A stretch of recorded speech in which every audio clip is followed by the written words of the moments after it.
Greetings, my fellow YouTubers, and welcome to Big D's Entertainment Rankings and Reviews.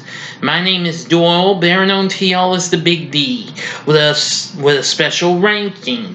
Yes, I said I might come up with some, since even though I was going to take a break, but I thought I'd do a special follow-up, because not so long ago I did a ranking of my favorite superhero flicks of the 80s, the year I was born, the decade I was born, sorry. And this time around I'm going to be doing, well, the first of a couple. I've gotten 90s and 2000s down, so I gotta work on 2010s, which is going to be a tough one.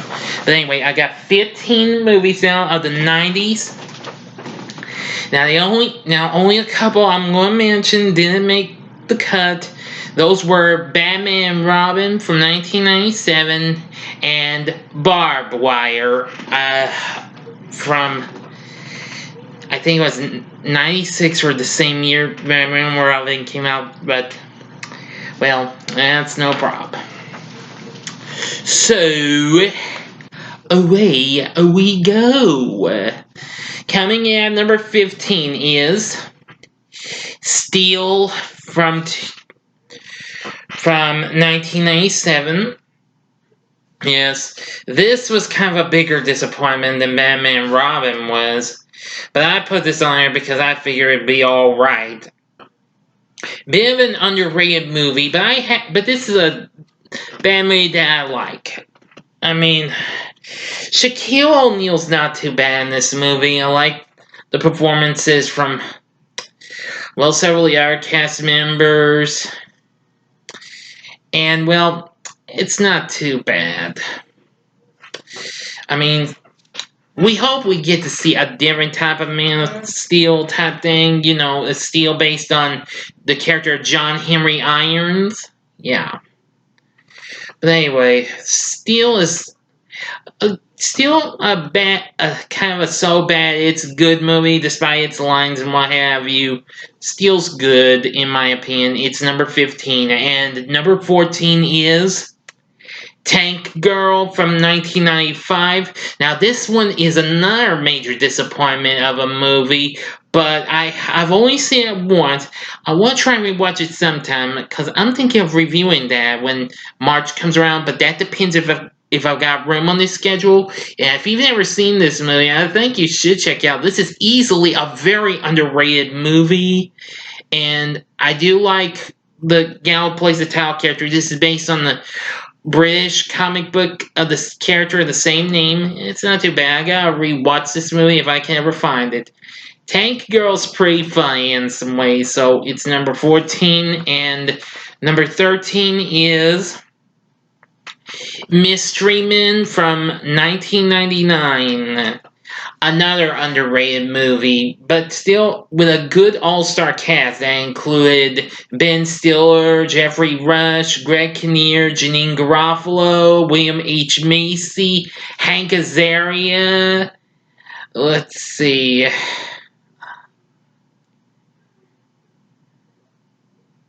Kel Mitchell, and even Paul Pee Wee Herman Rubens. Yes.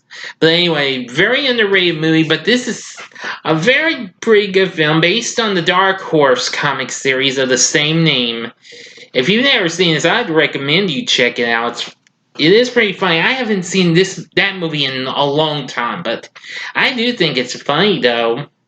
So, Mystery Men is number 13, and number 12 is Blade from 1998. Now, it's been a long time since I last saw this. I need to rewatch it sometime. I've been reading that Blade will probably be back, but this time the Marvel Cinematic Universe. But even so, I do have some respect for the Blade movies that came out from New Line, starring Wesley Snipes in the title role. He's pretty good in this. So is Stephen Dorff, who plays the bad guy, and Chris Christopherson's in this, which that was a big surprise to me. Yeah.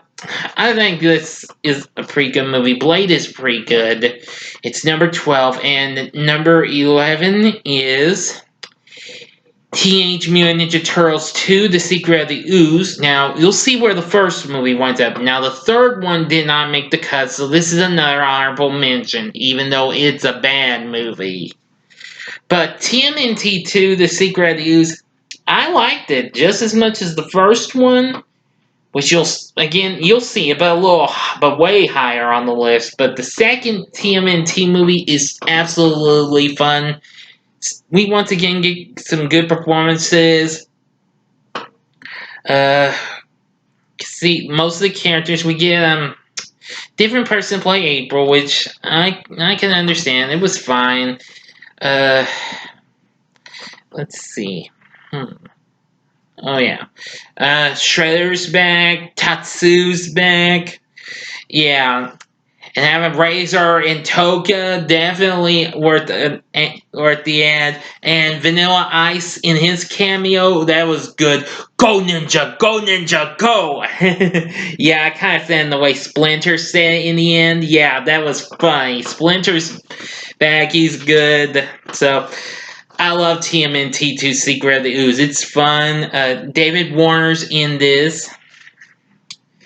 So that's all I can say. It's number 11, and number 10 is Spawn from 1997. Well, now this kind of was a little mixed and what have you, but since it was originally rated PG-13, but I did see the R-rated director's cut as well, which was good. Anyway, I still wish we would get a new Spawn movie. We've waited a long time. It's been over 2 decades since this came out. But anyway, Michael Jai White, who plays the title character, good. We had some good performances from Martin Sheen and John Leguizamo, who played Clown. Yeah. Anyway, Spawn's real good, and I have seen the 3-season run animated series that HBO aired, which I thought that was really cool. So anyway, I think Spawn's a good movie. Here's to hoping for the best and getting a sequel, though. Anyway, Spawn is number 10, and number 9 is Smokin'! The Mask from 1994 with Jim Carrey and Cameron Diaz in her first ever film. Yeah, it's been some time since I last saw this movie. Of course, 1994, of course, was big year for Jim Carrey. He did this along with Ace Ventura, Pet Detective, and Dumb and Dumber. I was going to review that, but I had other stuff in the way. But don't worry, I'll review Dumb and Dumber sometime. But I will review The Mask as well sometime, and same thing with Ace Ventura. But The Mask was a bigger success for Mr. Carrey. He did absolutely great in this. All the characters were pretty funny and all. I gotta give this movie credit. So, The Mask is number 9, and number 8 is Darkman from 1990. I need to get this on DVD. I've been thinking about getting this. I seem to recall seeing this, but that's been a long time ago.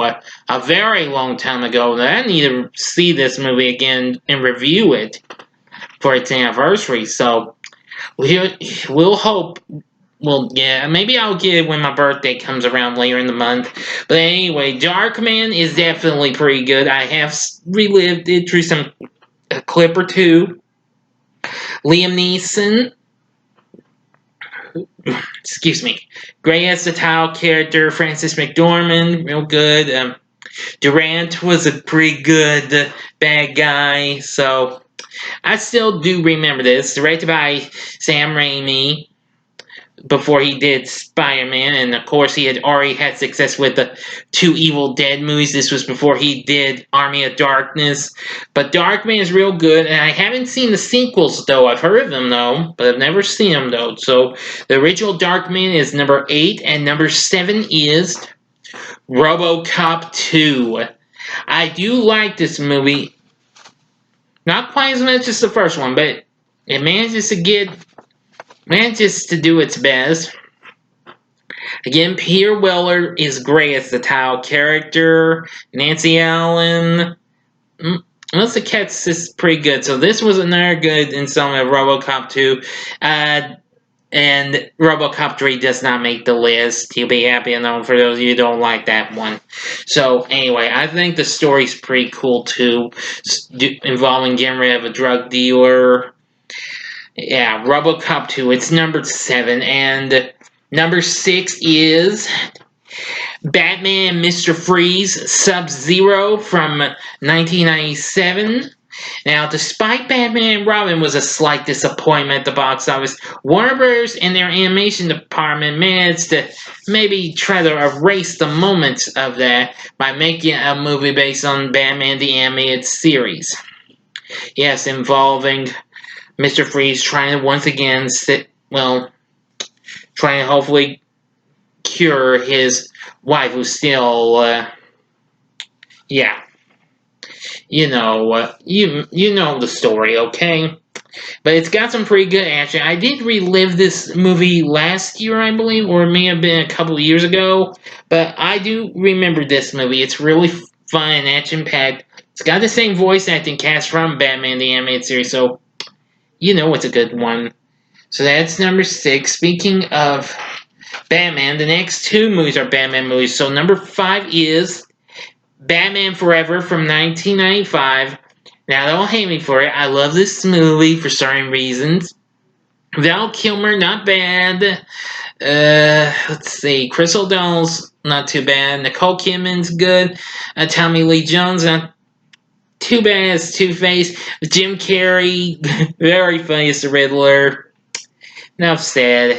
It's not too bad of a movie. It does have a few ups and downs, more ups and downs in my opinion. If you haven't seen my review of it, which I did back in September of last year.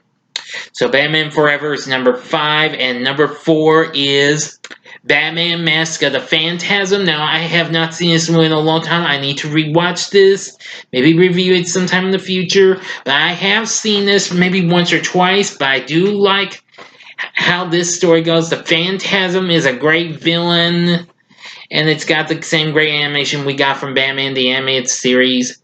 So you can expect that to be a good movie. So Mask of the Phantasm is number 4, and number 3 is Mighty Morphin Power Rangers, the movie. I love this movie as much as I love the TV show. It may have a few ups and downs, but again, like I said for Batman Forever, more ups than downs, though. The cast is absolutely great, just like on the TV show. Ivan Ooze is definitely a good villain. Not as good as Rio and Lord Zed, though, but still good, though. But anyway, the story's not too bad. Getting the new Zords was pretty good. The epic final battle with Ivan Ooze, definitely good. Everything was real good. I do like it. Now, Turbo of Power Rangers movie didn't make this list. I didn't quite enjoy that one much. I prefer this one a lot more. I even prefer the 2017 Power Rangers movie over that as well. But it's still Mighty Morphin Power Rangers, the movie that I love, and don't you ever forget it. It's number 3, and number 2 is, this was a tough decision, so please do not hate me for having this at 2, is Batman Returns from 1992. I definitely do like this movie. Michael Keaton, once again, does a great job as Bruce Wayne and Batman. I like Danny DeVito as the Penguin. Michelle Pfeiffer as Catwoman, real good. Christopher Walken as Max Schreck. Yeah, very good performances. Liked the Christmassy feel to it. That was definitely good. And I do love this. I'm looking forward to seeing what they'll do with those characters when the new improved Batman movie comes around next year, I believe. I hope for the best. Anyway, that's number 2. And my number 1 favorite 90s, my top 90s superhero flick is Teenage Mutant Ninja Turtles from 1990, which I will review that along with the other Turtles movies this year. But I love this movie. It's great. The characters are very good. I like the story, everything, especially when they go out to this hero house to get away from everything once Raph's out and what have you. Yeah, the battle with Shredder was real good. Everything was good. I loved the original Ninja Turtles movie. It's probably my favorite of all the TMNT movies I've seen. So that's my number one favorite superhero flick of the 90s, Teenage Mutant Ninja Turtles. So what's your favorite superhero flick of the 1990s? Tell me in the comment section, please. Like and subscribe to my channel and be a part of the Big D Nation. Thank you for watching. Join me again next time, and which I don't know when. I may take the next day off and return, but we'll see. I've already gotten the list ready for 2000s, so we'll see what comes. But anyway, thank you again for watching. If you liked what you saw, check out the link in the upper left-hand corner, which is my 80s superhero flicks ranking. And in the upper right corner is my recent review of the final installment of Disney's Dexter Riley trilogy, The Strongest Man in the World, which I did yesterday. I hope you tune in to see that. And down in the bottom right corner is the button you can click to subscribe to my channel, and also check me out for more fun with moi. So until next time, I'm the Big D saying, see ya.